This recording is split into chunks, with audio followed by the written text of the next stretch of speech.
Oh, hey. Hello there. What's going on? Welcome back to the Agostinho Zinga Show, episode number 158. That's Uno Cinco Ocho with me, your host, Agostinho Zinga. Welcome back. How you doing? How you feeling? Hope you guys are well, rested, hydrated, chilled out, and all that malarkey. I'm feeling fine, feeling fresh, feeling nice. Did my little 50 push-ups today. Gonna do 50 sit-ups before I leave. And then when I come back, gonna do some running in the evening because I'm feeling tight. I want to feel tight before I start my new gig on Monday. Yeah, interesting past couple of 24 hours we've had in it, right? What have we had happen so far? We've had, what's his face? We've had 21 Savage got released, right? We've had various cultural events happening in the wake of the Grammy Awards. We've had various things happening in the UK, unfortunately, centering around missing teenagers and stuff. A couple of, I think one has been found, another two haven't, which is quite distressing to hear. And just a whole other bunch of stuff that I have listed down on my notes I want to quickly rattle through and get on in. Try not to ramble in the beginning of this one and just leave it straight up to the topic, straight into it and going from there. But before I do, just want to know, imagine, let's throw a scenario out there, right? Imagine being a startup founder of a company, right? Trying your best to make something happen in a startup world where, you know, usually the rules of regular small businesses don't really apply, where the barrier to entry is quite low, where as long as you've got money and as long as you've got an idea and as long as you've got drive, you can try something out. And you then go out and hire people who have the same kind of ambition, who maybe have the same kind of drive, who also want to maybe earn a bit more money, because in startup world, usually your salaries are inflated. They don't really representative of your actual skill set, where you kind of get the opportunity to kind of work on something really hands-on because you haven't really got the opportunity previously because you worked in big corporations that you had to kind of run up various ladders of leadership in order to get things approved. You finally got a chance to kind of prove your mettle on a kind of even playing field. And you're kind of willing to take the risk that, you know, the business isn't really run like a business, it's more run like a an in public performance ops or like a art project or something on those kind of lines. It's not really a business, it's sort of run like it's all like, you'd say it's a performance in some way, shape or form. So you're not really, you know, you're hoping that it stays around long enough for you to make enough money, for you to make enough noise on your CV, and for you to make enough, and for you to gain enough skills. Then, you know, as luck would turn out for you, which is unlucky, the business doesn't work out, it flops, it kind of goes to shit. But, you know, you'd hope that along the way that the person that hired you, the person that brought you along would be nice enough to kind of, you know, treat you with respect and let you know what was going on and let you know, hey, I know I fucked up. I know it falls on my shoulders because I'm the leader and everything should fall on my shoulders, but I'm going to try and make it right. And I'm also going to give you guys notice ahead of time that this is what's going to happen. That would be great, wouldn't it? Right? But that doesn't happen. Instead, what happens is that you get lied to, you get given misinformation, you get given no information. And then eventually when the company does run into some troubles in terms of clearing your salary, they decide to let you all go without warning. That's fine, no problem, because they can't operate anymore. You know, things happen. But then when they decide to let you go without warning, they don't pay your salary for that month that you've worked, right? You don't get paid any salary, and you get given no kind of indication as to when you will receive that salary. So then you step away, you're like a bit angry, you're a bit pissed off, but you're like, you know what, these things happen. You've had a good run in the startup world. Your friends were unlucky. You have friends that were unlucky enough to have two of these occasions happen to them back to back in roles, but it's only happened to you the once. It's okay. Things happen. You dust yourself off, you get on with it. But then you start to think to yourself, when will I get paid? If they're not, you know, if they're not going to say when I'm going to get paid. Then you start doing a bit of research, you go online and you discover that there is situations that happen with other businesses when they run into financial difficulties where they declare insolvency, they declare bankruptcy. And immediately when you do that, because you pay taxes with the government has in place, you know, systems in place that can reimburse you the salaries unpaid and then collect it back onto, and then I'm assuming add it onto the business debt of the person that's has their name registered on the business or whatever it may be. But you know there is an option if the business chooses to declare insolvency and for you to then to go claim the unpaid salaries on that end. So you're hoping that, you know, this person that owns this company, who's been a bit of a dick to you, who's been purposely not giving you bits of information, who's purposely misled, who's purposely frauded, who's purposely slandered, who's purposely lacked any sort of hubris or communication with anyone involved. You hope that they take the opportunity to kind of, do right with all their mistakes and kind of declare insolvency and do all that stuff. But it doesn't happen. It doesn't happen. The person doesn't declare insolvency because they're a psycho. They decide not to do it.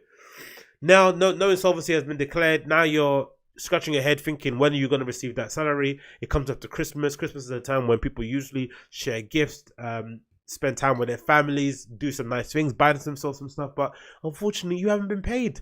You still haven't been paid, so you can't do all those nice things. You have to kind of squeeze your belt. You have to dip into your savings. You have to kind of sell things. You have to scrimp, save, beg, plead in order to kind of make sure that you're surviving, that you've got something in your stomach, that you've got a roof over your head, that you've got clothes on your back. Eventually you do it and you stumble through the new year with just about enough money to see you through until the end of January. And then what happens? Still no update from the person that is supposed to be meant to be looking out for you. Still nothing.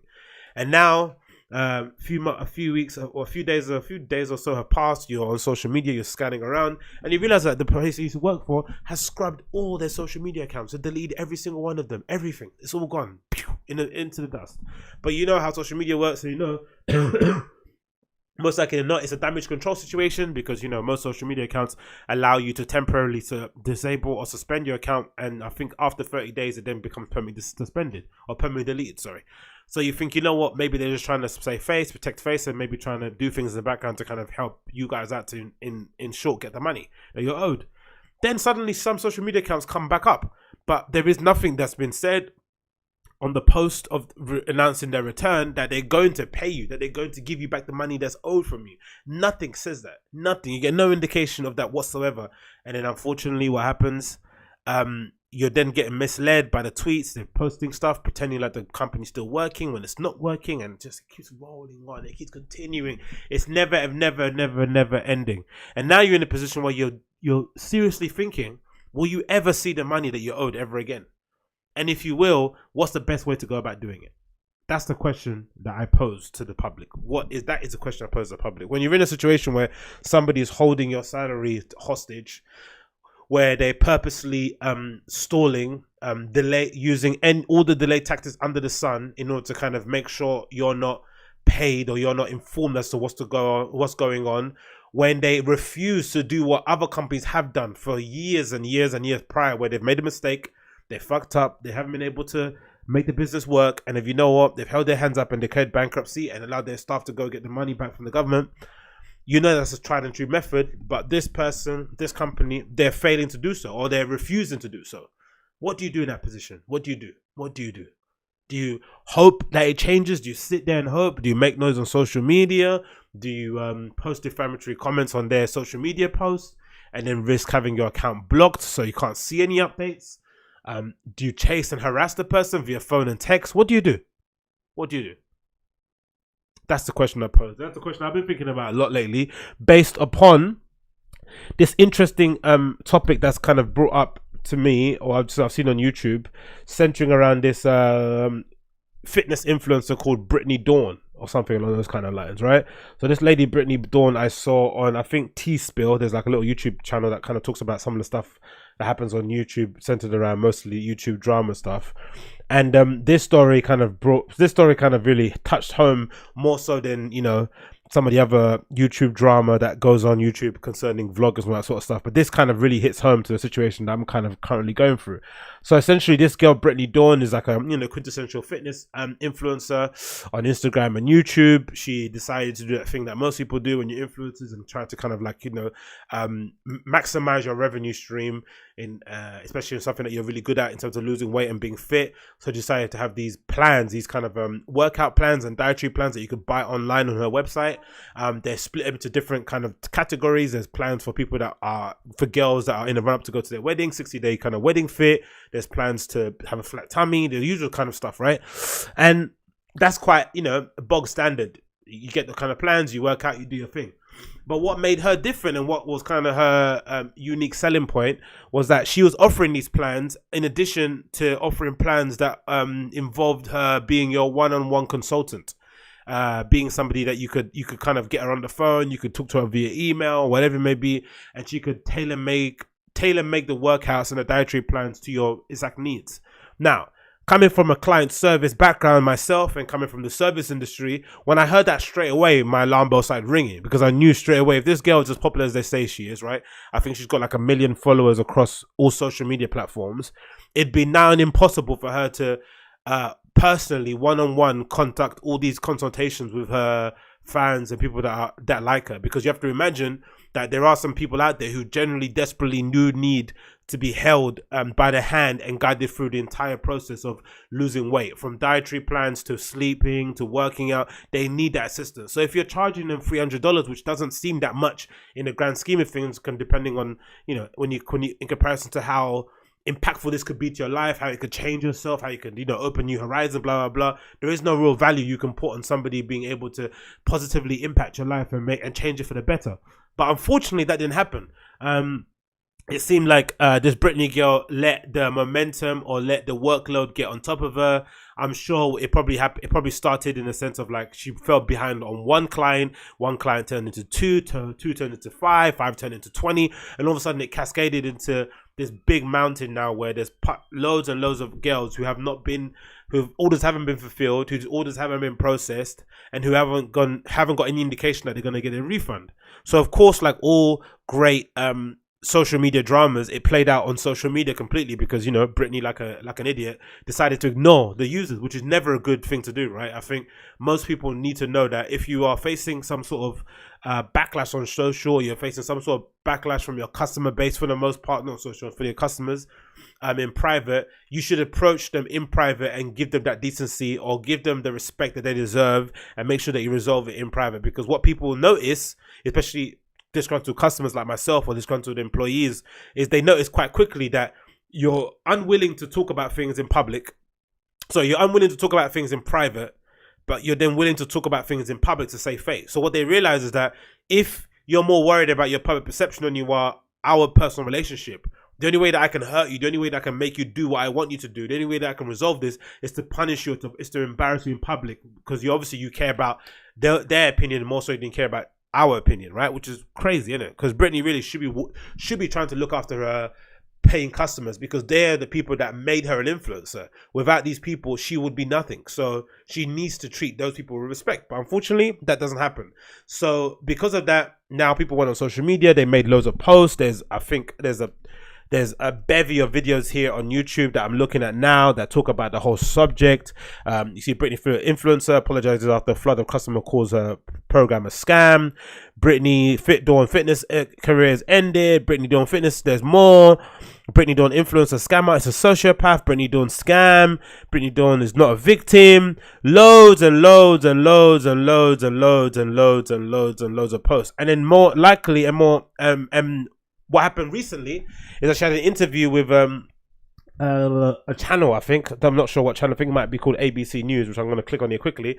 And we can quickly watch what her excuses are for not being able to fulfill the orders of her customers, right? It could be something, you know, grandiose. I don't know, a family friend got, I don't know, diagnosed with a terminal illness, which I'm not wishing on anyone. Or, you know, she was going through some mental issues, whatever it may be. Let's really think and wonder why it is a social media influencer could not fulfill the orders of her customers, then decided to actively ignore them, actively delete some of them. Sometimes she blocked some people from posting on her thing, and in generally just didn't address the issue until it got to the point that it's got to now. Let's wonder what she said.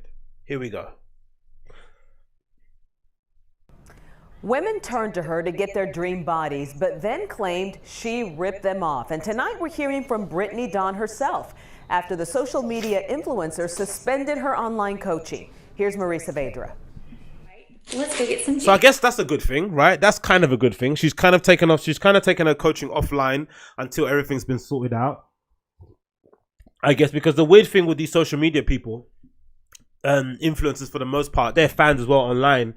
I bet you there are some girls out there who still are rooting for her, who still are saying that, hey man, she probably didn't know, she's trying to do things, be understanding, it's really hard to be a social media influencer, the workload probably got too much for her. There's probably still a lot of apologists out there for her. So I've never really seen a social media person get blasted online and the verdict on them be unanimous. It's rare. It's usually quite rare. It's usually sometimes there is a small fraction, even if it's 20% of people who are still backing them and still going to be ride or die, which is fucking bizarre to me, considering considering just how brazen some of them are with their kind of quote unquote scams. But let's see what she says. Her photos and videos helped her turn working out into a business. Good morning, YouTube. But in just a few days, the story of What's Brittany going on, Dawn YouTube? Fitness went from inspiration to public humiliation. I'm sorry. The Dallas influencer sold exercise and nutrition plans online, but countless customers in North Texas and beyond say the personalized training they paid for never happened. I never heard back from her. We'd go weeks at a time without any communication. And that money was gone. Now Brittany Dawn is answering for it. And that's a sad thing, right? Because it's like for the most part, right? How do you say this? Be sensitive.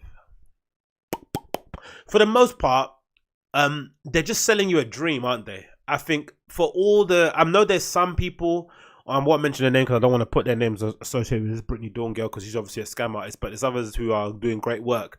But even those girls that are doing great work, the ones that post like transformation clips of their clients or their customers who have done their program and got great results.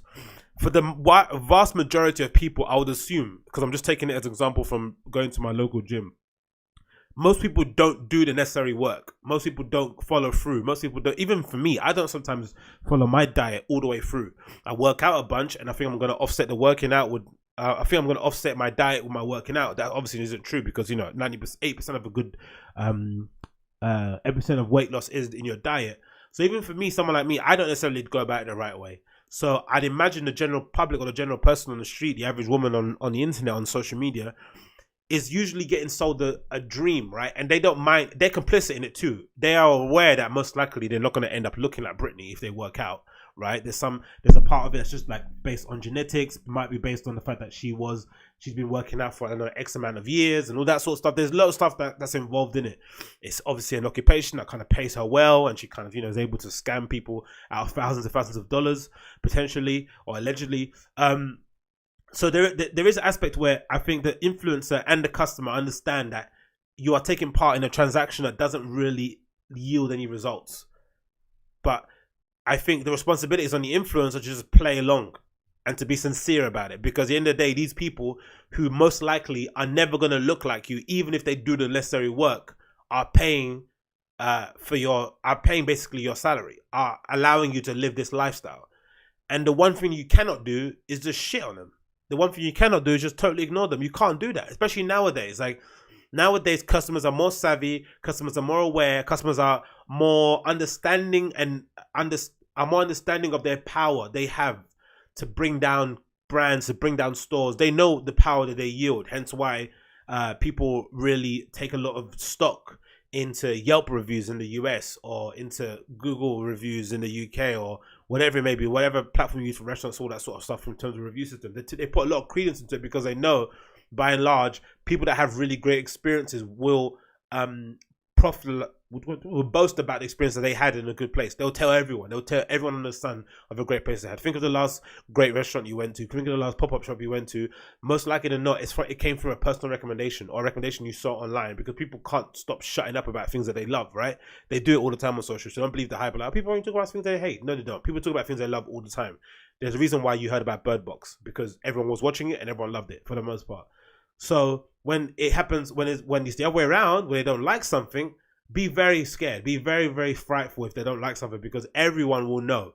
Everyone will find out when they don't like something. So I just don't understand why an influencer would risk everything they have, everything they've built up over the years. Because again, there's no cheating in this influencer race or this influencer war, unless you're somebody that's trying to do it in a really weird way where you're trying to get followers in order to leverage yourself, in order to get brand deals and all that sort of stuff. Mostly, for the most part, most influencers have done the hard work. They've worked their fucking asses off, whether it is even videoing themselves in the gym, which is not easy to do because you have to have someone with you. You have to get some. It's just all exhausting things to do, right? So it just baffles me why they would want to risk all of that just to take home a couple of $1,000 when there's potentially so much more money down the line that you're leaving on the table for in the long run. If you just be a good person, if you just treat people with respect, if you just fulfill their orders, there's so much more you could gain in the long run. But instead they see the short kind of monetary gain and they go for that. And unfortunately, some of these influencers, they don't also understand that they're in a really weird predicament, because at the end of the day, you've kind of built a business around being a person of social influence, right? You've built yourself around being the person in front of the camera. You built yourself up in terms of someone you're meant to trust. The moment that trust is gone, the moment you can't appear on camera, what do? You've quit your job. You decide to go full-time in YouTube, full-time on Instagram. What do you do now? You've taken 2 years out of work. 2 years doing social media stuff that hasn't yielded any good results. That if you put on your CV that you were a big social media influencer back in the day into a company, and they Google you, because most companies do Google you to see what you look like, see what you've done online, and they find article after article of you potentially scamming customers, that might really fuck up your employment status, your employability, right? The likelihood of you securing another job might be in real jeopardy, or because you didn't want to fulfill a couple of orders. In a new interview, I jumped into an industry that had no instruction manual.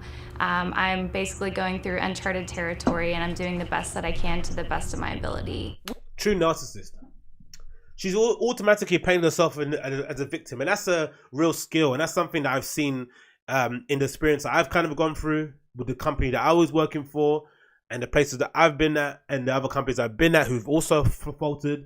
Usually that narcissist attitude, that delusional attitude, can sometimes work, because it can sometimes drive you through walls you were never meant to break through, right? It can be the driving force that gets you to introduce a new service, right? Introduce a new product, launch something ahead of time, secure funding, whatever it may be, a business partnership. That kind of delusional POV, that delusional drive can sometimes be worthwhile, but more likely than not, it isn't. It drives everyone up the wall, and your customers and your employees have to suffer the consequences of your actions. Because what then ends up happening when the shit finally hits the fan, your delusion will not allow you to accept the fact that you are the one to blame, that you fucked up. It's no one else's fault. But somehow this Brittany Dawn girl has figured out in her head that because it's uncharted territory, because making money online via the amount of influence or the amount of recommendations you're able to share with people is a kind of the wild west, right? We've seen shit happen with the Lucas Sabat case, with the Snapchat spectacles, which is still ongoing. We've kind of seen how tricky it's getting there. We've kind of seen the backlash to some of the models that are involved with the Fire Festival thing, about how they were kind of, mis-selling what the festival was and what it was going to be. Do they have a responsibility on their end? I don't really know.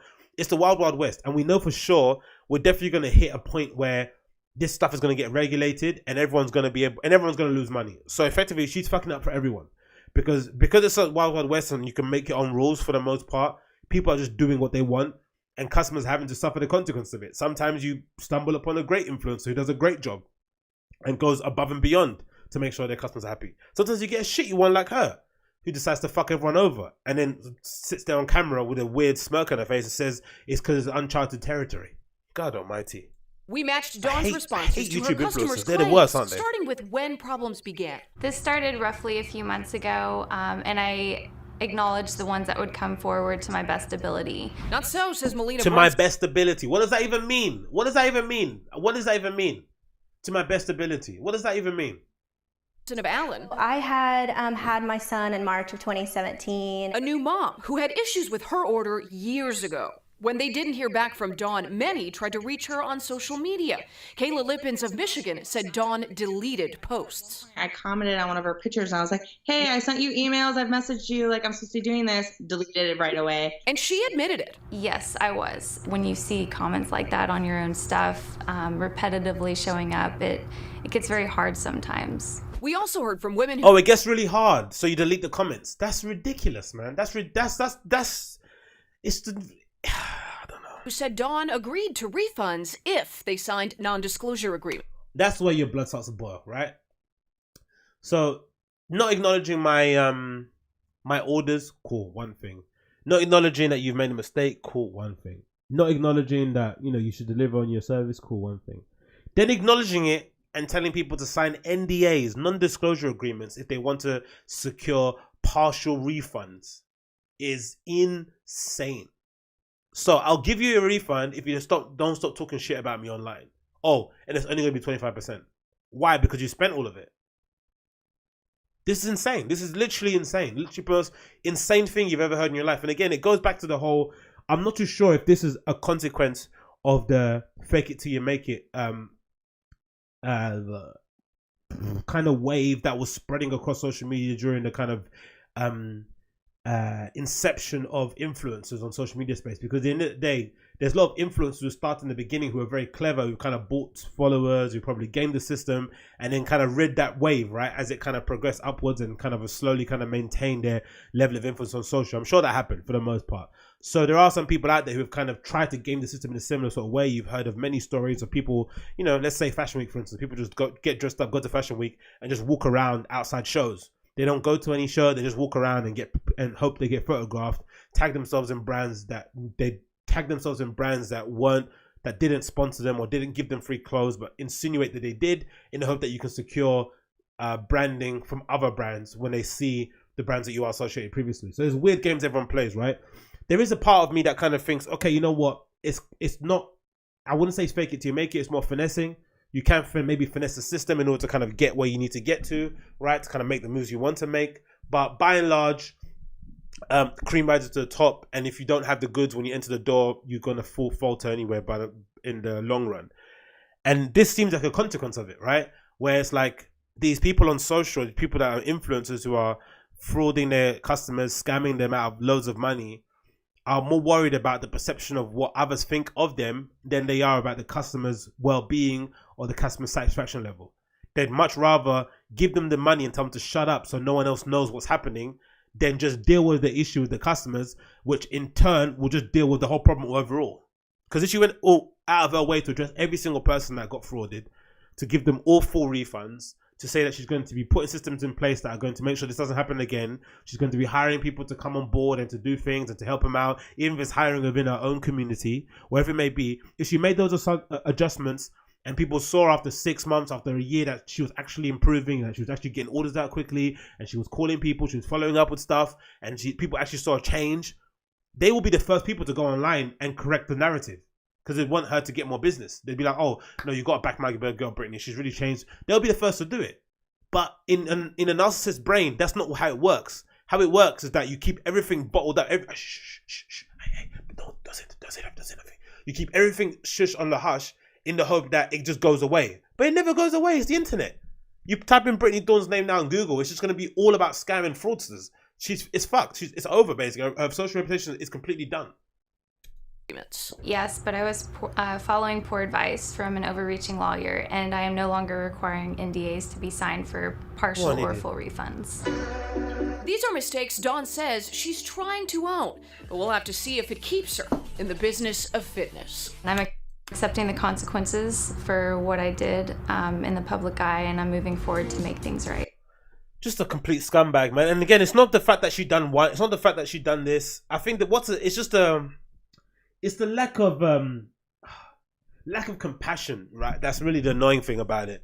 Lack of understanding. It's the fact that it's a repeated mistake. It's the fact that loads of girls online have been talking about her and saying that she's done shitty things. There's the fact that there's a video online of her getting confronted by some dude at like a fitness expo, and he confronts her, and some white knight steps in and is like, oh, back away, and she's like looking all sheepish and she can't really say nothing. You know when someone gets quiet and they lie in public? That's the fact that's annoying about it. It's like she just doesn't seem to understand what's going on, and there's an inability to really grasp the severity of the situation. But again, I'm hoping with everyone blasting on social, it's gonna make things change. Hopefully now people are more aware, and I think, of what's happening in the social media influencer space. And if anything, let this be a lesson. Pick your influencers, pick your people that you look up to with, consider who you're following, consider who you're going to invest money into, consider who you're going to part your money to, right? Like, not everyone deserves your coinage. Not everyone deserves your follows and your likes. The ones that you do like, who do a great job, promote them, blast them out, let everyone know how good this person does a job online, delivering fitness plans. So the ones that don't do anything, completely ignore them. Let them suffer without getting any follows, any sort of likes, any coinage in their pockets. So that's anything I really understand. When her sub count drops, when she starts losing followers, she'll definitely change tack, because that's gonna eventually impact her bottom line. But until then, I'm sure this behavior will just continue. But like I said, I think we're about to see a change. We're about to see regulatory bodies come in and probably try and regulate everything. and try and deal with it, because I'm sure there's loads of things happening even that we haven't seen on YouTube, we haven't seen covered on social media, of people getting frauded out of money and stuff. We've probably seen it. I'm pretty sure we have. So let's keep an eye on this and see what happens, and just be safe out there, man. Don't give your money to anyone and everyone.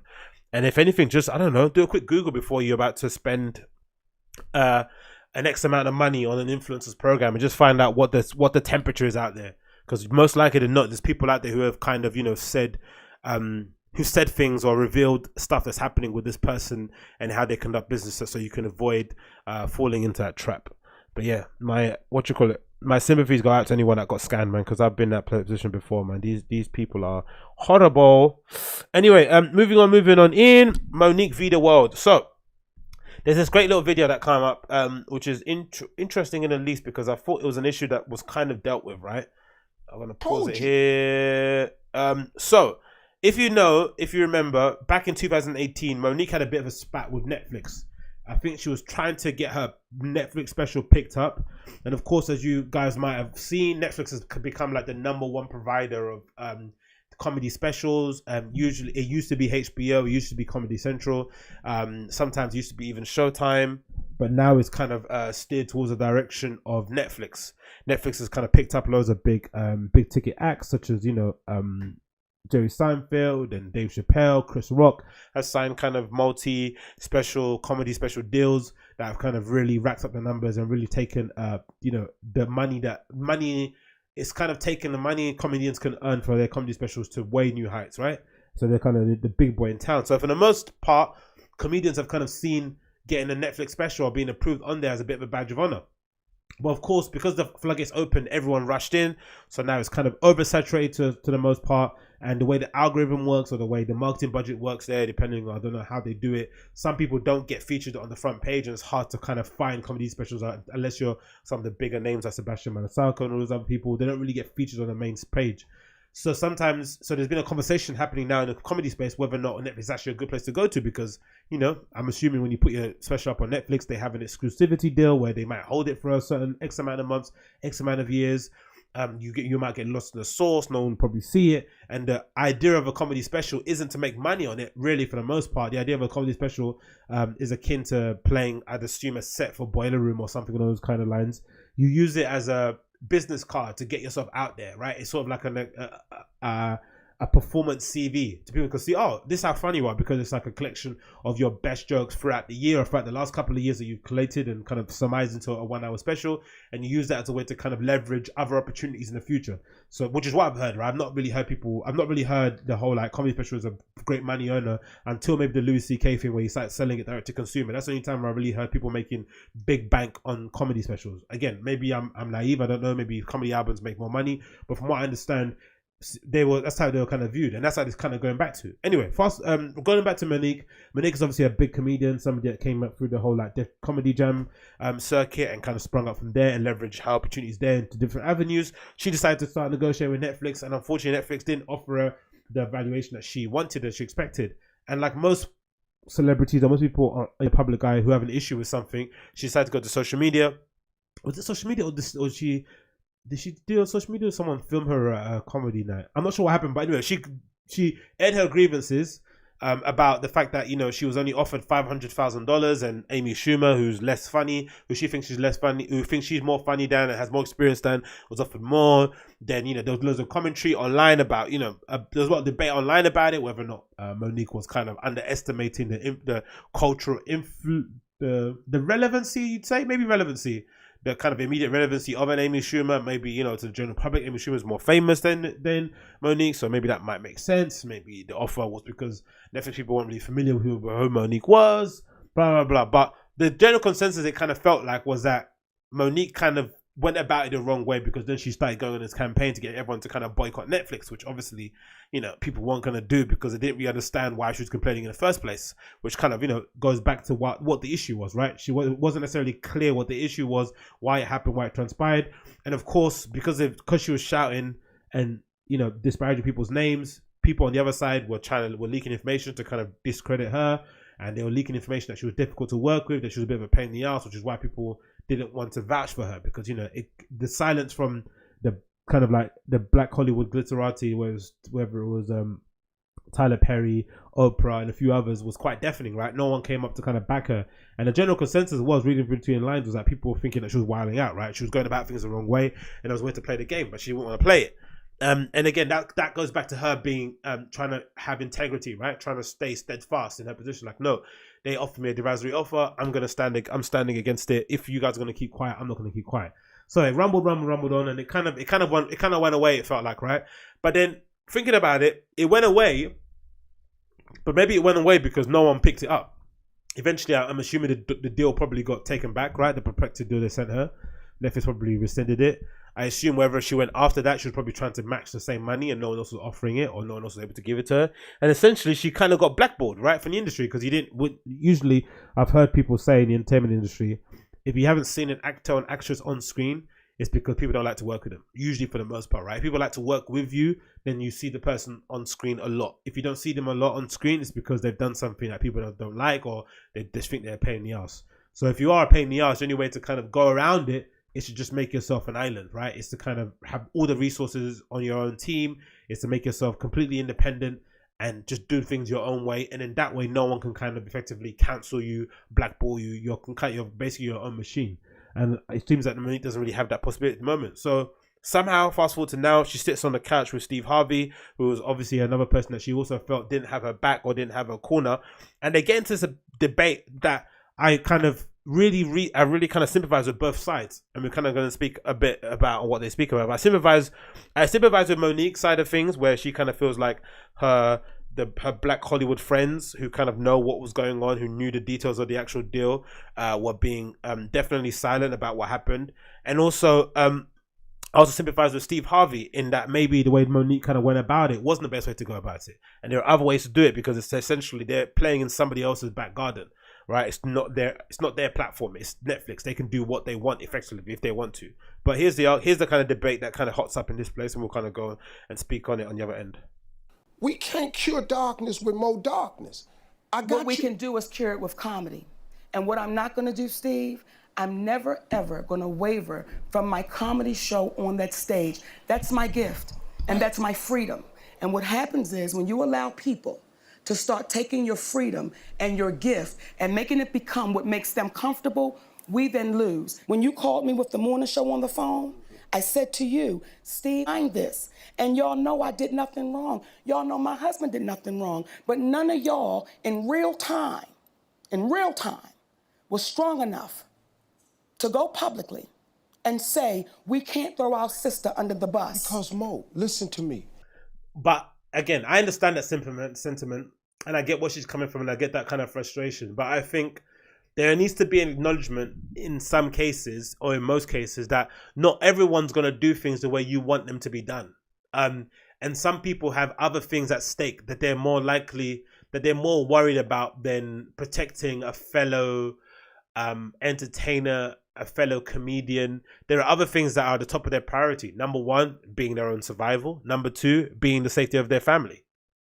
Like, that's essentially it. And I think for those of us who are integrity centric, or put integrity up on a pedestal, I think that's the defining factor that makes you the person that you are. I think it needs to be understanding that might be your perspective. It's not everyone else's perspective. And I think that's something I've had to grow. That's something I've had to kind of really come to grips with over the years, because I wouldn't say blackballed. Would you say blackballed? Not blackballed. I'd say I was probably ousted, or let's say left aside from a scene that I was part of for a long time.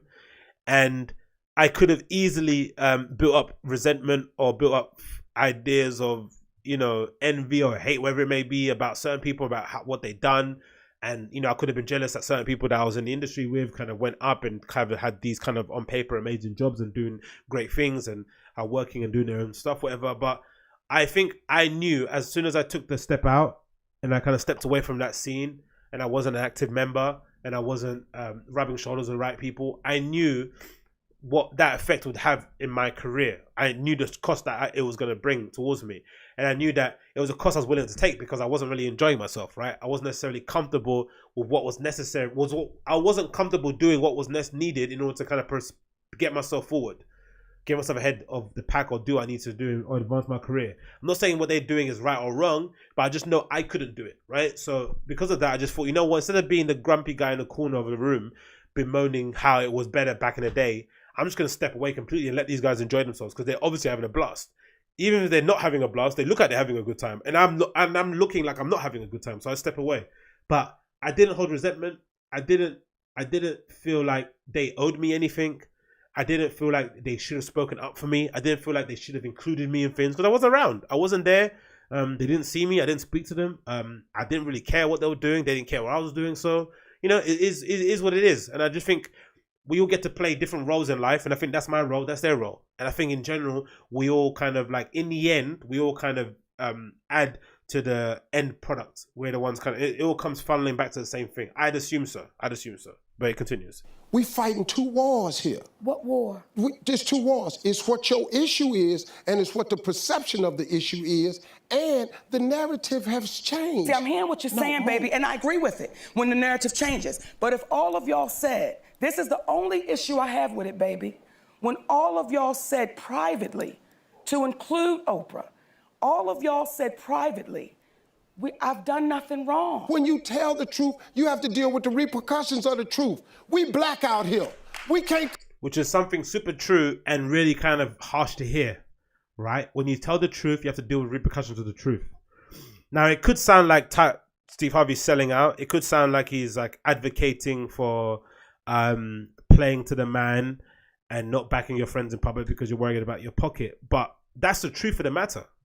We're living in the streaming era where there's so much money on the table, right? People's integrity, people's loyalty, people's friendship is really getting tested. Because with so much money on the table, what it generally means is that the power is centralized around, let's say, 3 or 4 big corporate entities, media platforms for the most part. They control everything. So if you go against them, if you kind of put the wrong nose out of shape in those places, essentially they can if they want to cancel your whole career. But on the flip side, the best thing about this time we're living in now is that we're also living in the internet age, where if you're able to build up a following, build a platform, produce content, distribute it to the right people, get it in front of the right eyes, you can essentially circumnavigate all of that stuff and be on your own island. You don't need a gatekeeper. But if you want to play the gatekeeper game, you want to have your thing on streaming platforms, you want to be able to go on these talk shows and all that sort of stuff, you have to play the game. And playing the game means understanding what people think of you, what actually is going on, and what you're going to do about how you're going to go about it. And maybe Monique just didn't get how to go about it the right way. And again, I sympathize with her because, like I said before in the beginning, the Brittany Dawn situation is a good example. Most of the time, the only way to kind of really get a response from these people is to attack them online. They don't care about negotiating in private. It's protracted, it's long, it's drawn out. You have to go through millions of different people. But the moment you get your phone out and you start recording yourself at home, online, just being honest and talking directly to the camera and sharing your thoughts and opinions and what's going on and your missteps and what they've put up on, is the moment you instantly get a reply. How many times have you gone to a restaurant, had really shitty service, and then got on Twitter and complained about it and you got offered a gift card? Happens all the time, right? But if you kind of spoke to them in person or tried to contact them after the fact directly via the email, it'd be a long drawn out process. But most of these places don't like their reputation to get tarnished online or in public, so they'd much rather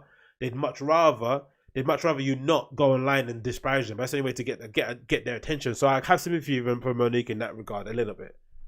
Come out here and do it any kind of way we want to. Listen to me. Your husband can't be the Sydney that he really is out here. Let me tell you something. That flexing, we got to flex a different way. We out here in a game. This the money game. This ain't the black man's game. This ain't the white man's game. This is the money game. But we in the money game. And you cannot sacrifice yourself. The best thing you can do for poor people is not be one of them. You cannot help them. We're in the money game. But let me tell you what the game is for the money game. Which is another brutal thing. You can't help poor people if you're one of them. That's a brutal thing, but it's true. If you're in a minority, and there's not many of us, or even in, I guess, in the US, in the entertainment industry, it's probably not many of them either, even though their influence is far-reaching. The only way you can assert power, the only way you can assert influence is to build up wealth. And with wealth, you then can build, various different networks or DSPs or digital streaming platforms, whatever they may be. You may build up different organizations that can then bring the power in-house, right? Bring it back to the community. That's the kind of overarching goal, it seems like, for most of these Black American entertainers, right? They understand their influence, they understand how much cultural relevance they have, they understand how much attention they can garner, and now they're trying to bring all of that power, all of that influence, all of that infrastructure back inside the community, right? They're trying to get it all back in-house. But of course, with that, it means you have to circumnavigate these kind of dicey waters, right? You have to kind of play the game on both ends, but then you have to realize that in the end, it's not a personal thing. It's just where the money lies. Where the money lies is where the decisions get made, because whoever's kind of approving the checks is trying to keep a job. Whoever's trying to, scout the talent is trying to keep a job. So the one thing that they don't want to do is get people upset in the wrong places. So you kind of have to play both games on both ends. I understand what Steve Harvey's saying. Like this. Before the money game, it's called the integrity game. And we've lost the integrity worrying about the money. But Mo, and wait a minute. If I crumble, my children crumble, my grandchildren crumble. I cannot, for the sake of my integrity, stand up here and let everybody that's counting on me crumble so I can make a statement. There are ways to win the war in a different way. Which I again completely agree with. I think I'm gonna take this video off and talk about it. I think that's essentially why I agree with. I think, and this only comes with maturity. This only comes with age. This only comes with experience. I think having dealt with the system on my end as well in the job I had at Nike as well, I kind of dealt through that kind of system where there was a particular system in place where you could win where you could win their way or win your way. No, you couldn't win your way. You can only win their way, to be honest. But there was a game that you had to play that I wasn't necessarily able to play or willing to play. And I knew that there was going to be a consequence for it, right? And that consequence was eventually I lost my job, right? Eventually I got let go along with a few other people. But I know specifically in my case, there was an opportunity for me to kind of grow, to kind of still stay there, still kind of be there working at that company. But it would mean I have to do some things. And I didn't want to do those things. But again, there's a price that you pay for it, and then you have to know that you can maybe come back around the other side. You can build yourself up outside of there, become a person of influences outside the circle, and then they can kind of bring you back in and ask you to consult, which is going to be, a great thing for your ego. But all in all, there's different games to play, different roles that we all have to play in that game.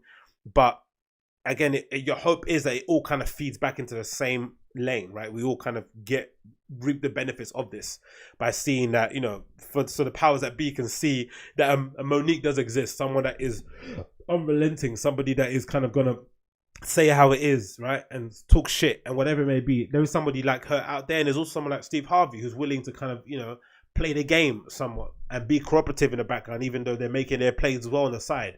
I think the powers that be need to see that there's these dissenting voices that are working underneath the same roof, but are also able to be cordial. And that's what I like about this conversation. It gets quite testy, it gets quite heated, but at the end of the day, they're friends, and they want the best for each other, right? Steve Harvey doesn't want her to be blackballed, and Monique obviously wants Steve Harvey to see how she sees things. So it's a really good debate, really good discussion. I recommend you check it out. I'll actually put the link in the show notes for those of you that want to watch the whole thing. But I recommend you watch the whole thing. It's a really good video and really goes to kind of explain what's kind of going on now in the social media space for a lot of entertainers who are really kind of suffering with the idea that there's a lot of centralized power on these kind of streaming platforms nowadays. It was like we were kind of, the whole idea about getting a Netflix deal or getting these deals was to kind of, go away from the gatekeepers, right? And to kind of put your stuff directly online. But now, weirdly enough, these places are turning into they're becoming gatekeepers themselves, right? If you get deleted of Twitter, you're essentially out of the public conversation, right? That's basically the town square where everyone kind of talks about things publicly. So if they delete you off Twitter or you get banned from there, you can't speak in public anymore. If you get deleted off YouTube, you can't spread your videos on public anymore. These places have now become the gatekeepers that these network television shows or network television companies were in the past, which is really ironic and really funny. But hey, what can you do? Moving on in and talking about integrity, another issue that kind of cut home and really hurt me. A video came out a couple of weeks ago of Dame Dash, formerly of Rockefeller Records, and somebody that was instrumental in the I have no beef with kind of building hip hop up to what it is now at the moment. He was behind Jay-Z, behind Kanye West, behind loads of other different people, and throughout the last few years he's kind of gone through a little bit of a roller coaster where he's kind of had to separate himself or kind of I don't know, we've got ousted from Rockefeller Records, and he's had to kind of build his career or his kind of businesses up from the ground up without any kind of, it seems like seemingly any kind of support from the hip hop community. He kind of got excommunicated. Maybe he kind of rubbed up people the wrong way for his tenure at Rockefeller Records. But regardless of what it was, it seemed like people picked their sides. People chose Jay-Z over Dame Dash, and he's kind of been left to kind of rebuild his career on his own. He's done a really good job at the moment. He's kind of launched loads of little companies on the side. He's got his clothing brand. He's got his streaming platform. He directs films. He's got an art gallery. He does loads of different things that he's done over the years that's kind of allowed him to kind of maintain his level of lifestyle, right? Which is, again, it's not a mean feat to do. But then it seems like in the last few, and then it kind of culminated with the publishing of a book called Culture Vultures, which I've got on my Spotify, which I bought as an audio book, and it's available on physical copy as well. It's an amazing book. It kind of details his kind of, journey throughout the hip hop world, his business world, his business POV, his mindset, what he thinks about things, and essentially introduces culture vulture into the cultural vernacular, right? And he kind of labels culture vultures as people who are, essentially coming in and taking from the culture without giving anything back and doing it all for their own personal gain. And one person he cites as being the main culture vulture is like Leo Cohen type, right? A record executive who a lot of people have derided over the years, a person that was credited for inventing the 360 deal, which is a deal that involves record labels taking 100% of the revenue of everything an artist. Taking a bit of everything the artist makes, from touring to merch to appearances, whatever they do, the record label can take everything of it, right? And the whole idea behind, I think Leo Cohen would argue that the benefit of 360 deal is that you get more upfront money, so you get more of an advance at the beginning to kind of start making your first album. And obviously, that's like a golden handshake, because you might get given £1 million up front, but if they're taking a bit of everything that you make after that and you have to pay back the $1 million, you're probably in debt before you even spent a penny. So essentially, someone that everyone kind of labels that, and he kind of labeled it at Steve Stout too, somebody again who's not got the best reputation amongst people in hip hop. So essentially, he's kind of played the villain role in hip hop, right? He calls out people, he calls out their bluff. He's kind of gone through a bit of drama with his directing as well. So it's also been a bit of a roller coaster for him. But it seemed like he was able to stand on his integrity and kind of go from there, right? And just say, look, I'm doing this in order to kind of, for the benefit of everyone else coming behind me, and for the benefit of people that are in hip hop now. I don't want anyone else to get suckered or to get scammed or whatever, hoodwinked like I did. But then it seemed to take a turn when he went on Nick Cannon's show, and I don't know why it happened, but I think in the light of this R. Kelly documentary, because it spoke about R. Kelly's relationship with Aaliyah, who Dame Dash was with before she passed away, and maybe that kind of brought up some old feelings that he had previously for somebody that meant a lot to him, who passed away in a really tragic way. And seeing somebody like R. Kelly, a monster who kind of played a big part in her, not played a big part, but was a reason why she might have been upset during that time, so maybe it drummed up some really bad feelings for him. But it seemed like he kind of took a bit of a turn and started to say things that were a bit uncharacteristic of Dame Dash. And he went on Nick Cannon's show, and he kind of insinuated that Jay-Z might have been trying to get at Aaliyah. He also insinuated that maybe Jay-Z was allegedly dating another hip-hop artist when they were underage. Really some dicey shit that was a bit like, whoa, it took you aback, right? Because you never really hear them just talk like that about Jay-Z. If anything, the Jay-Z beef that we heard him talk about was that he felt as if Jay-Z was being led astray by other people. He felt as if Jay-Z let them business people get involved in between their relationship, and that's why it kind of crumbled. He felt as if like he was left out tongue to dry, but it never kind of got that personal. It never kind of got that dicey either. And it's those are heavy allegations to kind of level at somebody. So it kind of felt a bit weird when that happened, and I was a bit like, whoa, that's a bit strange. And if it kind of went on. No one really said that much more about it. Jay-Z obviously on his side didn't say anything publicly about it, because it's not nothing you'd want to really address. And it kind of felt like it went away. And then out of nowhere, we get this video a few weeks later, a really strange video of Dame Dash sitting in a dimly lit studio surrounded by his filming crew, effectively apologizing to Jay-Z for what he done, apologizing to Jim Jones, another person he kind of fell out with during that time. But then the worst thing is that he's apologizing to Leo Cohen and Steve Stout. And Leo Cohen is not someone to apologize to, especially if you've read recent reports from Lupe Fiasco, who tweeted recently that he remembers asking Leo Cohen for his masters back in the day when he was kind of signed, I think in the beginning, and sarcastically Leo Cohen said to Lupe Fiasco, "Oh, what do you want them in a suitcase or something so you can take them home with you or something along those kind of lines, like as if like you're never going to get your masters sort of thing."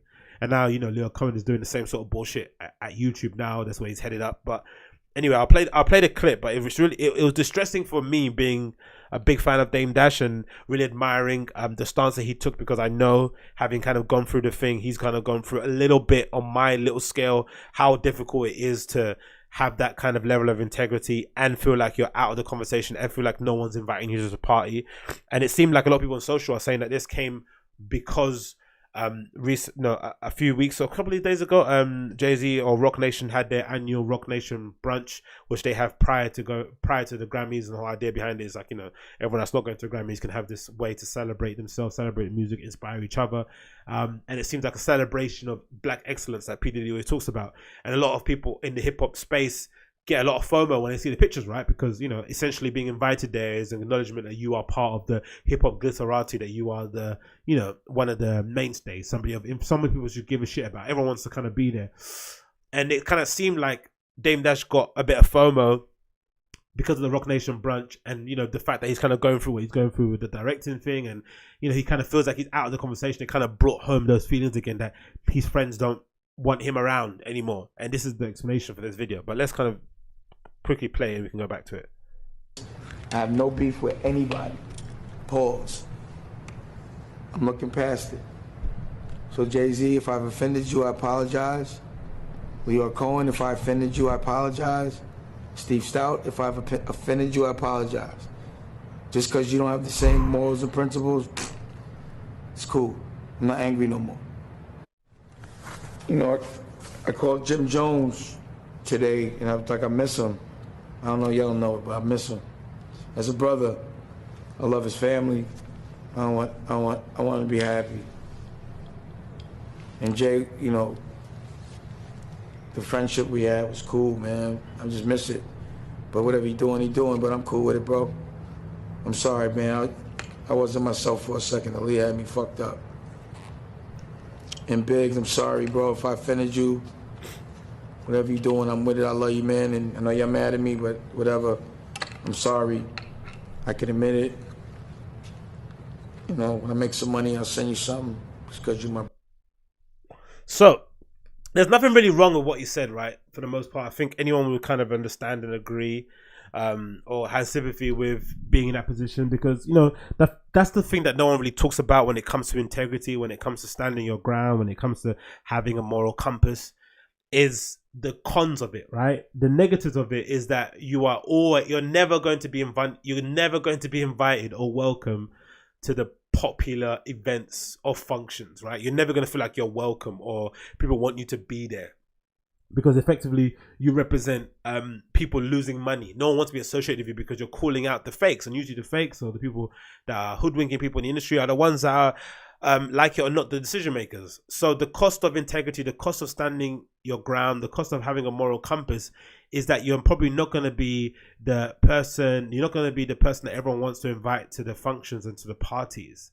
And that's a real big cost that you're having to pay, because it means that you might lose some friends that you've known for years, because they're going to be more worried about securing the safety of their family, securing their own career prospects, whatever it may be, right? No one's going to want to associate with you in fear that it's going to damage any kind of other possibilities that they have coming up.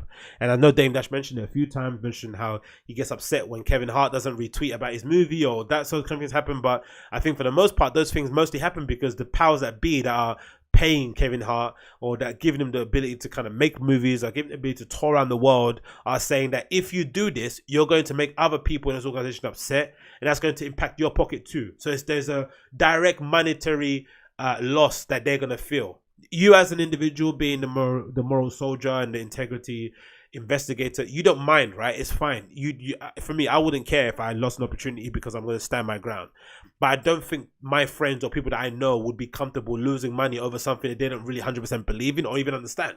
Because sometimes these moralistic arguments or arguments about integrity are two-sided, as we've seen with the Monique and Steve Harvey thing.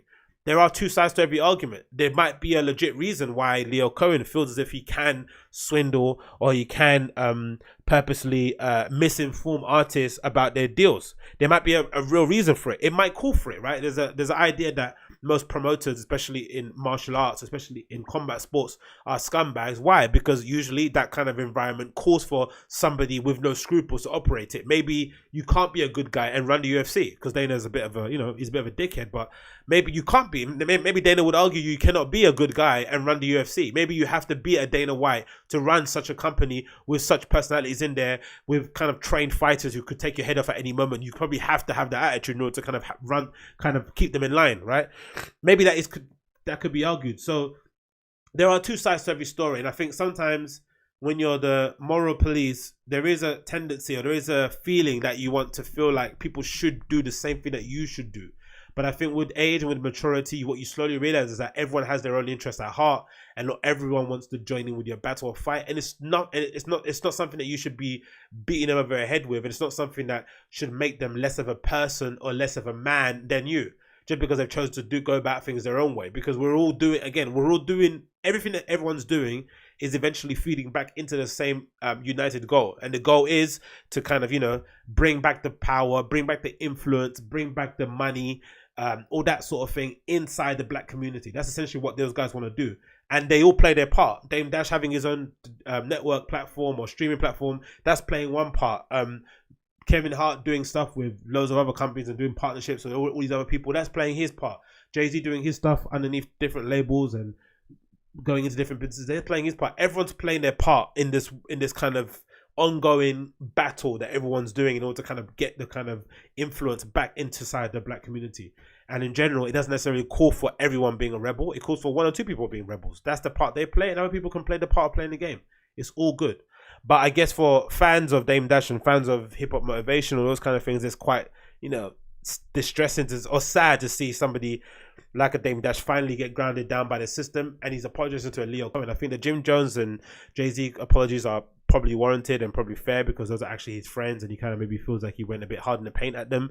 But Leo Cohen and Steve Stout, two businessmen that from until now it felt like they didn't have any influence, they couldn't impact his pocket, but it maybe feels like now, after the Nick Cannon interview, Nick Cannon's a really big platform as opposed to any other interview he might have done in the past, and the fact that he mentioned some really dicey shit in the Nick Cannon interview, maybe he's finally feeling the effects on it, and it's starting to impact his family's safety, because he mentions it a lot that he does everything for his last name, right? So maybe he's starting to see that. I don't know. I can't really hypothesize about it because I don't have the information, but Dame Dash has finally apologized to Jay-Z and Jim Jones, which is fine, but the Leo Cohen and Steve Stout one kind of took me aback, being a big fan of him. But again, maybe there's more to it. Maybe he's going to say that, again, his family's future has been called into jeopardy, and he kind of fears for them because people are taking money off the table. But again, I just think there is a price to pay with taking the stance that he's taken, and I think by and large it's kind of not affected him so far. He's kind of been able to kind of ride his own wave and kind of do his own thing, but maybe now it's starting to finally catch up with him, and he's starting to see that maybe, just maybe, the way he went about it wasn't the best way. We don't know. I don't know, but let's see how it kind of rolls on throughout the next couple of months. But yeah, I know Kenyatta hip hop motivator mentioned it too, and he didn't seem too happy about it as well. But yeah, I don't know, man. What can you do? Sustainable Berlin clubs. Let's talk about this quickly. As per usual, Berlin are always on the fucking up and up when it comes to dealing with, when it comes to all things nightlife and all that malarkey. This little headline that popped up on RA kind of speaks upon it. Quickly get up on here on the screen. So the title is Berlin clubs and politicians take steps towards sustainable nightlife, which is insane, right? Imagine your city actively trying to make nightlife more sustainable. That means that they value nightlife. That means that they think nightlife is an important part of the cultural landscape of a city. Unlike London, right, where nightlife is like this, nightlife is like the stepchild, right? It's like the stepchild that, is just hanging around. No one really wants them around. The dad doesn't want him around because he's got a new wife. He wants to hang out with her. The stepmom obviously doesn't want him around because there's no loyalty to that kid, and that kid doesn't want to go anywhere because he wants his dad to constantly remember that he broke up with his mum every day he wakes up. So anyway, the article goes and says the following: Berlin politicians and clubs have teamed up to make nightlife more sustainable, which could be a pathway to a bigger environmental goals. Using clubs as one example of green industry, the city strives to be carbon neutral by 2050, and it's already making headway. I think Berlin clubs are trendsetters, not just in terms of music, but also in terms of lifestyle, said George Kozler, Green Party representative of climate protection and club culture. That's such a good title, isn't it, right? Representative for climate protection and club culture. That's fucking awesome. Thousands of people in Berlin go to club. Thousands of people are coming to Berlin for the club, so we can really reach out a lot of people by working with the clubs and making the clubs more greener. One policy is climate protection to help clubs become more eco-friendly, funded by the Berlin Senate, the grant run by the Berlin NGO Friends of the Earth. For example, using LED lights, switching to green energy, reducing water consumption, and installing energy-efficient cooling and heating systems. Right now, a Berlin club might use the same amount of electricity in a weekend as a household does in a year. Well, it makes sense because they're open 24 hours. Skewes, a gay club in Berlin Kreuzberg district, has already worked to climate protection. After a 2-day inspection of environmental opportunities, the venue has taken steps to reduce plastics and final toilets to 24-hour refrigeration. Other ideas for club sustainability are more radical. Dutch designer have proposed a dance floor that uses special tiles to harvest the energy of the dancers and turn it into electricity, a technology already in use in Rotterdam. Ferropolis, the festival site home to Melt Festival and others, is considering producing energy from waste using pyrolysis, the thermal decomposition of materials. The 3,000 venue created 70% of the energy from solar. As Berlin Club Festival become more green, the city hopes that its surrounding community will be inspired. That is fucking awesome. Solar in the UK probably won't work with festivals and clubs and stuff because we don't really have that much sunlight, even though today's quite sunny. It's not really reliable. I think in the last few years has been quite good actually. We've had quite decent summers, but for the most part, it might be hard to get us to go the sustainable route, right? With some of the clubs that we have around here, or some of the spaces we have, it's not hard to do. It's hard to do maybe for some of the ones that happen later in the year, because usually August is usually quite a good time to have quite a long calendar month of sunlight. But it's great, isn't it? It's great to hear. Imagine going to a nightclub and having the tiles that you're dancing on top of on the main floor generating kinetic energy. Sort of similar to that Michael Jackson video, right? Where he's walking on the footsteps. So similar. Virgil did that in his show too, right? And it's all lighting up. That would be so sick.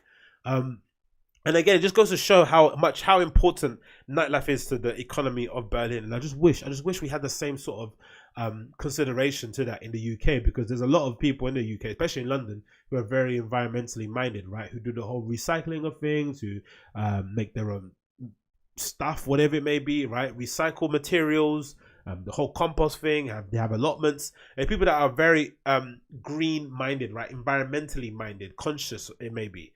And imagine getting those people involved in how clubs do it, right? And steering that direction. That would be so cool. And especially lending that back into discussions within the council, and then bringing the clubs and making the clubs into, like, instead of being these distractions or these noise complaints, it's making it be into like a cultural hub that can set an example of others going forward. That would be so cool. But again, it's not something that it seems like London wants to do. It seems like they want to push clubs out into the fringes and turn them into cesspools of debauchery, because they're not regulated, because they're not given, they're heavily regulated, but because they're not given any room to kind of grow or to kind of expand or to do things or to try things out a bit different. And now effectively you've got a club in Fold that's in the depths of fucking Canning Town in the middle of nowhere, that has a 17 million security guards outside and inside, just to make sure it doesn't close down because people don't want it to receive noise complaints. It's fucking bullshit, man. It's so frustrating, so annoying, and something that I just hope that would finally get rectified somewhere or the other, but it hasn't. And I don't know how else they're going to go about it, but I hope they do go about it well in the right way. What else happened here? Boiler Room World Tour. This looks fucking awesome. So Boiler Room are going on a bit of a world tour over 8 cities. From March, they are going to Tbilisi in Georgia, which is kind of potting up, in it, off the back of some of the protests that have been happening. Have the protests been happening because of the nightclubs or because of their feeling of the promotion of gay cause? Whatever it is, there's some great videos about some of the protests that have been happening in Georgia, which is also home of Demna, my favorite designer in the world.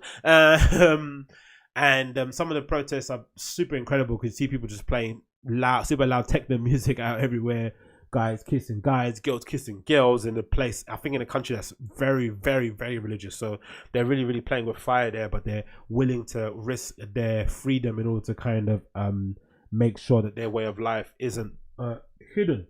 And it's amazing to see. So Tbilisi looks like a scene that's really popping up. So Berlin, Boiler Room are going on a bit of a tour around 8 cities around the world, it being Tbilisi, Los Angeles, London, Bogota, Foligno in Italy. I don't know what that is. Where's Foligno? Foligno, Utrecht in Holland, Belgrade, Serbia, and Paris in France. Looks amazing. This is actually a ticketed event for once, and it said that they're going to return to the glitter and glory of the first event, heading to cities such as where the early event tickets are up. No, I don't think no announcement of the actual people playing is on there. I'm pretty sure. Yeah, TBA. So we're gonna see who exactly is going to be playing on the list and the locations TBA too, but that should be fucking awesome. I'm looking forward to it, man. I along with some friends was kind of the first few people that went to the first couple of Boiler Rooms when they first started, and they were quite cool, and it kind of picked up a bit of steam. I remember going back to it again when it was at the Peanut Factory, I think that was what it was called back in the day, and a few other locations, and it's just amazing to see how far Boiler Room has kind of progressed over the years and how much of a cultural force it's become and a badge of honor, I guess, for the people that are dancing on camera, right? People that get featured on there, you're dancing in front of the camera, you're showing off, so that kind of invites back that kind of aspect into clubbing culture, right? Into going out, having a good time, wanting to show up for the camera. That's fucking awesome to see. And then for the DJ side of things, it's also giving them a platform to showcase their skill, and it's acted like it's like, honestly, I see it like the Netflix for it's the Netflix for comedians. Like, it's the place where you do your 1 hour special, you kind of show your best work, you kind of get more bookings off the back of it. Like, who's the girl from, is it from Palestine? The girl from Palestine who's got that amazing set she plays on in Boiler Room, I think a couple of years ago or a year ago, that's got like millions of views now, and I'm sure that helped her get more bookings. It's become such a relevant thing, it's become such an important factor of a DJ's journey that I'm sure there's people out there who are probably begging Boiler Room to do sets or to do an opportunity to do something with them. Obviously, they've also acted as a major marketing platform or marketing channel for festivals like the Dekmental Festival that I want to go to this year. Primarily, the reason why I want to go there, obviously primarily for the lineup, and secondly because the videos I've seen of them filming people playing at Dekmental Festival. So that's an aspect of it I didn't think would be that crucial or that would be that important, but it really has worked, and it's worked in a way that isn't FOMO, because you know sometimes you get FOMO for things. You wish you could be there, and there's like this barrier of entry, like, oh, I can't really, right? But Boiler Room isn't like that. Even though the ticketing process is still quite annoying, right, for the most part, you can go to all the events. You just have to register online. You have to hope your name gets drawn in the random lottery or however else they select their thing. Or if you happen to have a friend that works there, usually they can sort you out with tickets or get you on the list quite quickly. I know I have, but I don't like to ask other people too often because, you know, I don't really talk to them day to day. So I always feel a little bit cringy, a little bit, you know, it just feels weird having to speak to somebody to get on the list because you don't really speak to them usually in day to day. So I don't really like doing that kind of thing, but you can get there. And sometimes they have these events that allow you to buy tickets ahead of time, and you can kind of go to a regular kind of club event that's kind of promoted by them. And more often than not, sort of like Berghain, sort of like Plastic People back in the day, you just trust the organization themselves to book the right DJs. You don't even care who's playing. Sometimes I've gone on there and just seen a London event and just clicked it because I just wanted to go out for the night. I don't really care who's playing, right? But I trust and believe that they have picked the best person to play for that day, right? They picked the best of the best to kind of DJ on the night, and usually, more often than not, it's usually the best thing that you're gonna do on that evening.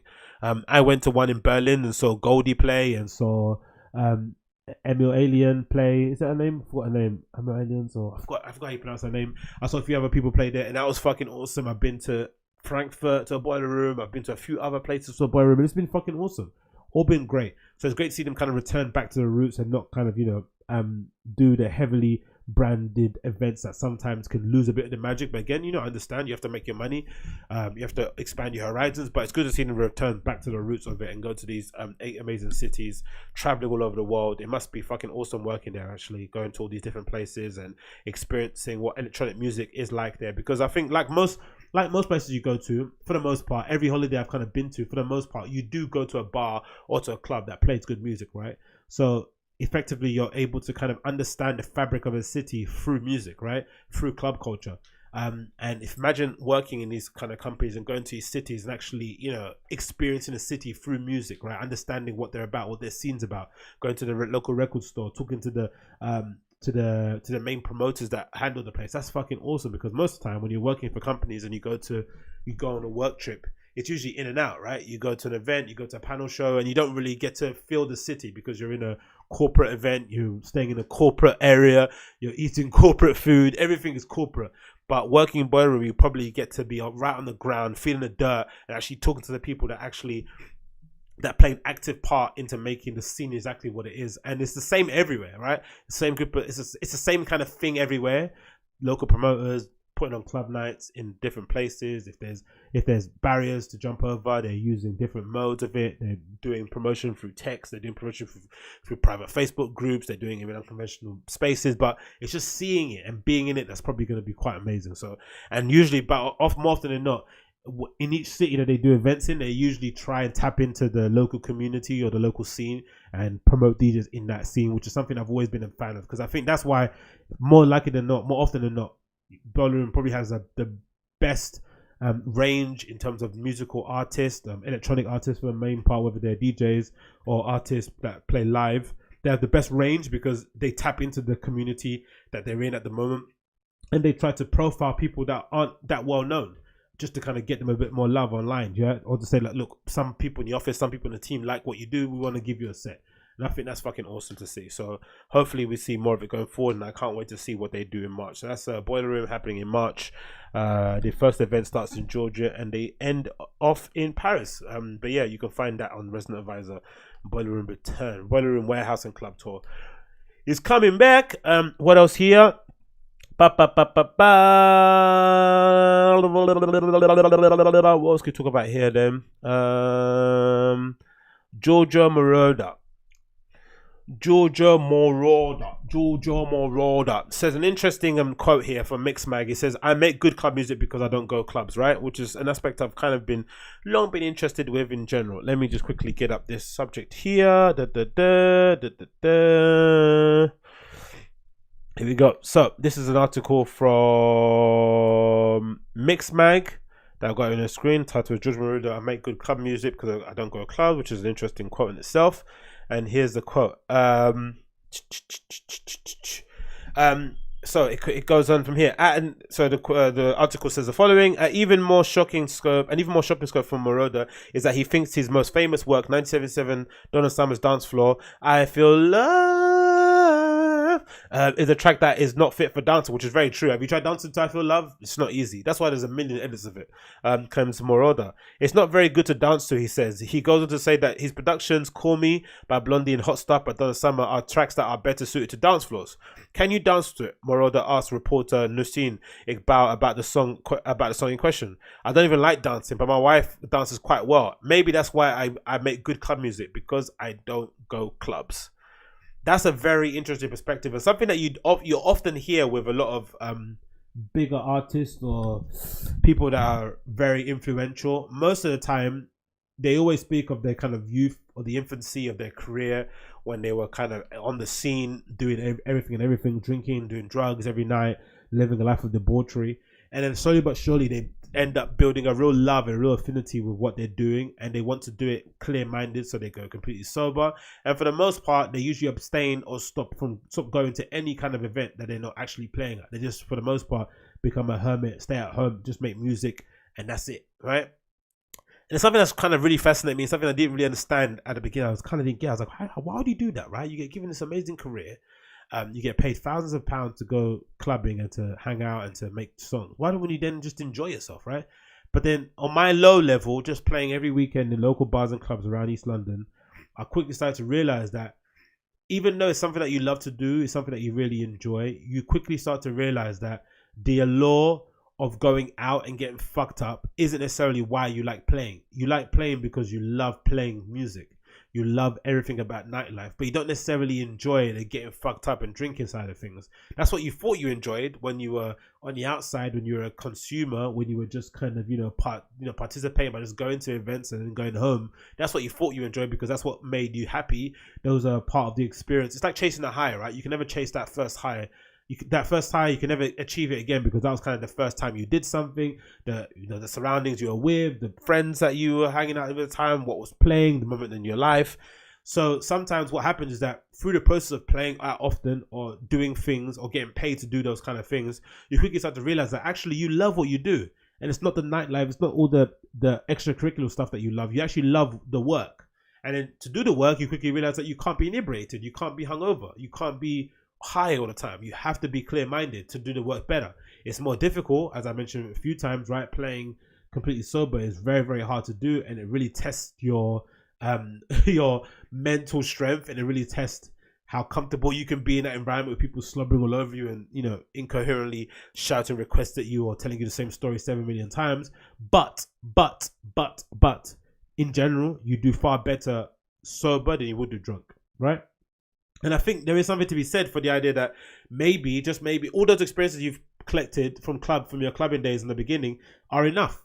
The fact that you play every weekend, you play during festivals, is enough of a reference point for you to understand what's happening on the club, on the dance floor. You don't need to be down there with your pupils dilated, going crazy to understand what's happening on the dance floor. Maybe just go in there as a punter, as just an artist, as an agent, just seeing it from the outside is enough to understand what's going on in the club, and then for you to translate that into the music. And I'm not surprised that he's saying that, because I'm sure part of the reason why he makes good music is because he doesn't really actually go clubbing. He's not directly tapping into what people want at that moment, what the current trend is, right? Because most of the time, if you go to some of the bigger clubs and you see some of the bigger DJs, they're most likely not playing what's trendy at the moment, right? It's not necessarily pushing anything forward.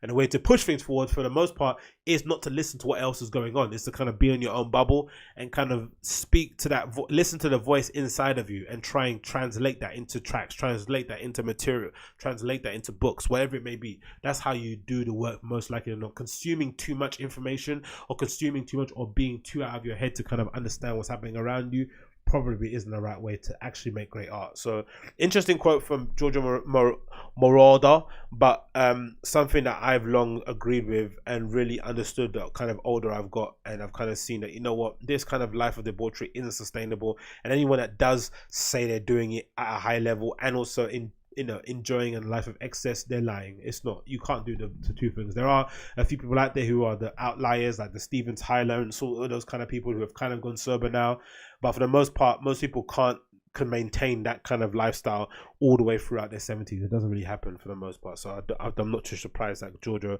Moroder is saying that. On to the next thing. Actually, you know what? Maybe it's 120. Maybe it's a good place to end, actually. Yeah, 120. Let's save the rest for tomorrow. So it's episode number 158 of the Agostinho Zinga Show. Thank you so much for tuning in. It's been an absolutely awesome time to share with you. I will see you guys back again tomorrow for another episode, last one of the week. So wait out for that one. And until then, take care of yous and yours. Peace.